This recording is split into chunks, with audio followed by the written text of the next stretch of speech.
Hello everybody, St. Lanka and Sons Toys, and we are going to do a review on the new Vegeta 24,000 power level. And this is his packaging. This is our collector grade in his protective case. Nice box art. You get some poses there on the back, and then the name on the side. Glad that we got him. I've heard some mixed reviews about a few things, and we got him here with some of our other Vegetas. The newest Super Saiyan Vegeta, Blood Awakening, and Super Saiyan God Vegeta, the 15th anniversary, and Majin Vegeta, the San Diego Comic-Con exclusive. And before we get into some articulation and look at the figure, here is his yelling face, and his teeth clenched face, and his smirking face. And then on Vegeta, we have a neutral face. And he comes with his scouter. He also comes with his crossed arms. I like this new setup. It should make it easier to put on and the shoulder pads not be all popped up. So that's cool. And you have 3 different sets of hands as well. He's a bit light on accessories, I would say, but glad to have a Namek Vegeta. We're going to put him in our Saiyan Saga display, though, because we don't have the Saiyan Saga Vegeta yet. But let me get this paused up real quick, and we'll get Vegeta and go over some articulation and a few other details.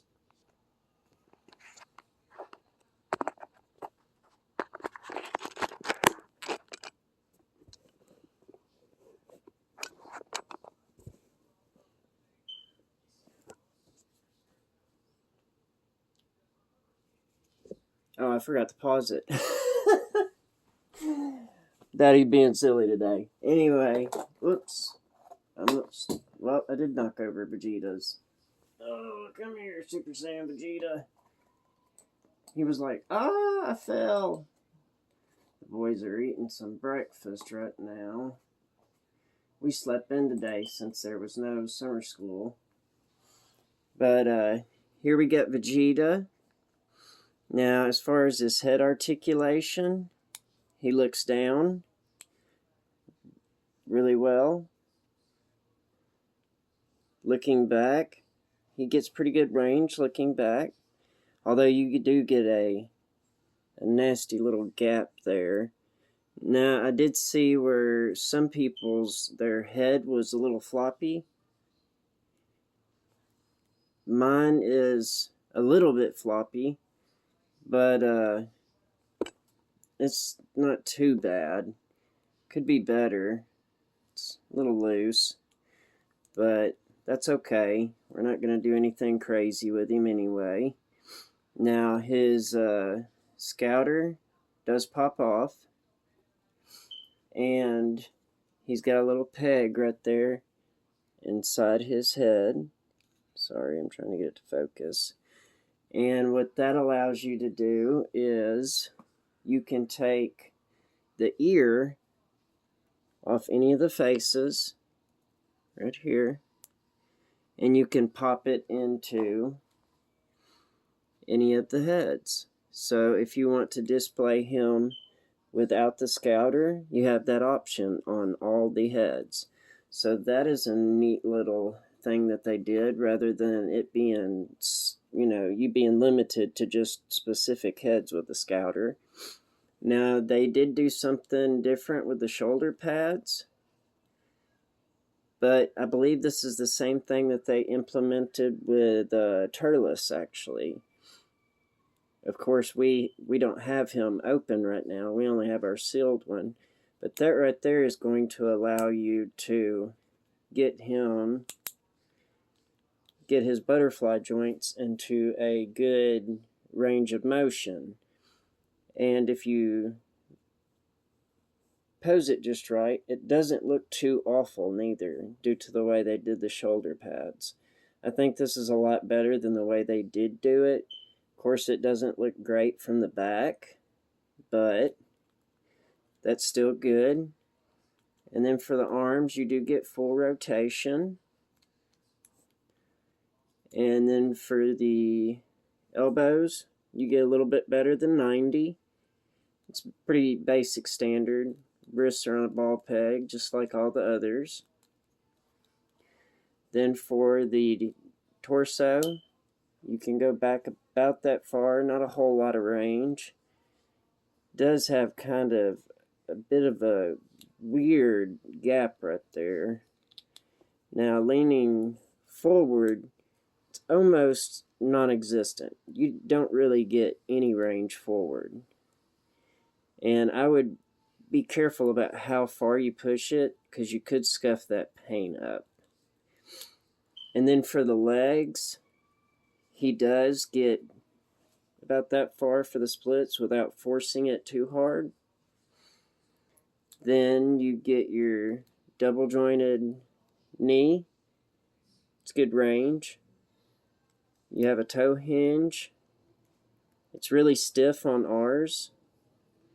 And it's not shaped too bad, considering this is basically the same legs that they've done before, but they're a little bit shorter. He's a little shorter than the regular Vegetas. But that's how he was in the Namek Saga at this point. Vegeta wasn't all that tall. You get a slight ankle rocker. Not very much range, though. Forward and back, not very much neither. But you can still, it's still functional. It's just not the greatest of all. Now, as far as like paint and detail, there's not really hardly any shading. There's a little bit here and there, but on the blue and a little bit on the boots, but nothing, you know, crazy that stands out.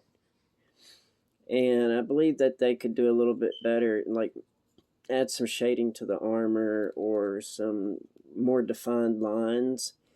But in all, pretty happy with it. There's the back of his head. We needed a base Vegeta anyway, rather than doing a kit bash. But I think he looks pretty cool. And yes, he's not perfect for a premium figure, but he still is nice if you was able to get him at the pre-order price. Now, as far as like height goes, we can measure Vegeta,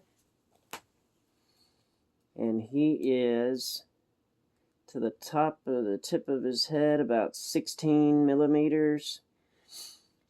Then in inches, he is, or to the top of the hair, and then to the top of the hair, he's about 6 1/4. To his forehead, to the top of his actual head, he is about 5 1/2 inches. So I think they got the scale on him pretty good, considering this newest Super Saiyan Vegeta.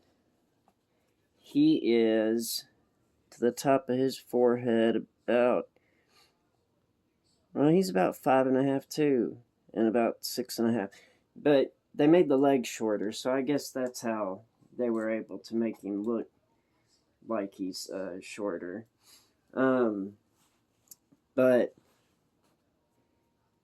I really like him just the same. Let's see how well his head pops off, and if you can swap out some others. We'll start with the Super Saiyan Vegeta. Looks like the ball pegs are about the same. Oh, it doesn't quite want to go in. But was able to get it in. So you can get the Super Saiyan Vegeta head on. That's neat. Oh, well, it didn't go all the way in, but it did go in. You could always use some like sticky tack or something. I would say that Super Saiyan God Vegeta is probably about the same. Of course, it wouldn't really make much sense on this. Well, the skin tones do not look close. They are a little bit different. It's not too noticeable, but I don't think this head would really make much sense on this body. Let's see. I think the ball peg is slightly bigger. Let me see. I can't quite get it to go back in. Okay, so I got the head popped back on. Yeah, his neck is... Actually, the more I mess with it, the looser it gets. See how floppy it is? It's... I mean... That's kind of frustrating, but... I guess we can live with it, since we're just going to pose him as... That neck gap right there is so aggravating, guys. I do not like that at all. They should have made it tucked down more into the neck. Especially with it being, it's kind of heavy. Oop, I popped his ear off. Let me swap out a faceplate. We'll put on his smirking faceplate. And when you're swapping parts out, if it's a new figure, always be careful. Warm it up with some hot water or a blow dryer, something like that. That way you don't risk breaking it. But there he is with his scouter. And I wonder how easily his arms will swap out. Let's try that. They popped off fairly easy. There we go. See how aggravating this is going to be. I don't normally do the... yeah, this is going to be frustrating. Give me 1 second, guys. Okay.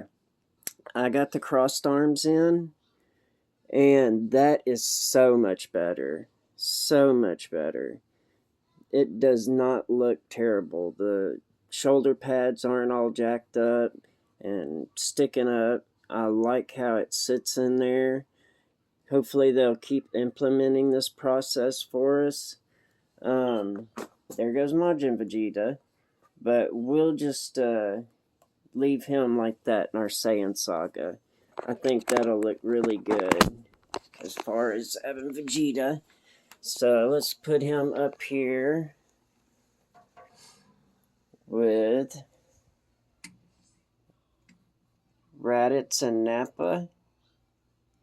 I tell you what, that gap on the neck is very annoying. But there is Namek Vegeta with his crossed arms. So yeah, we're happy we got him. He's not perfect. That loose neck and that gap is very aggravating. So just be careful when swapping out heads or changing things. But yeah, we're going to get our Gohan Super Saiyan video up, review pretty soon. The warrior who surpassed Goku, or the fighter who surpassed Goku, my bad. And we'll get that posted up today. Hope everyone has a great day, and God bless, and Kamehameha!